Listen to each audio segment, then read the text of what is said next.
Yeah, I think you spoke to this geopolitical environment. 168 ongoing conflicts, 2 regional wars, and yet people here are very focused on both the economic opportunities, the challenges to growth, and what's next. I mean, we have 1,700 participants here coming from over 80 different countries, and a lot of the sessions are standing room only. Even people queuing up outside the room looking to get in. There's just so much demand.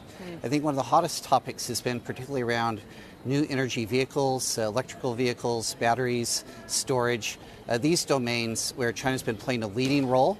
And, people actually, what does that mean for everybody else? I just want to add some colour for our viewers who aren't able to actually see what's going on. But about 10 metres behind Jeremy, there is a session called What's Next for Chinese EVs? And the room is overflowing with people. So there is so much interest. Jeremy, I've got to ask, is this the elephant in the room? Yeah, I think there's been this question persistent, about, okay, are we oversupplied? Is there too much production going on? We see the tariffs in the U.S. We see tariffs in Europe coming on. Another way to look at it here, the discussion is saying we're nowhere close to having the production to meet the objectives that we have for 2030 and 2050 around net zero. We actually need more production. So actually, how do we get more electrical vehicles out there? How do we accelerate the energy transition, which is a top-of-mind topic there?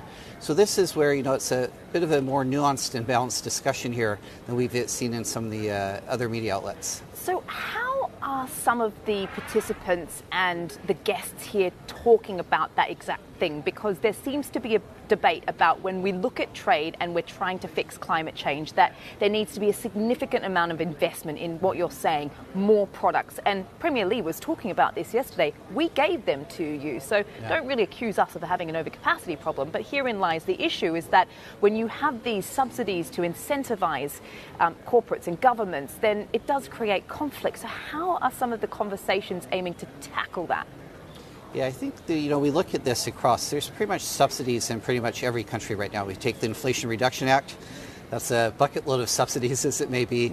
You look at the incentives in Europe, what's taking place here. Similar in China. I think one of the points that's been drawn out is the incentives are not actually for buyers to purchase.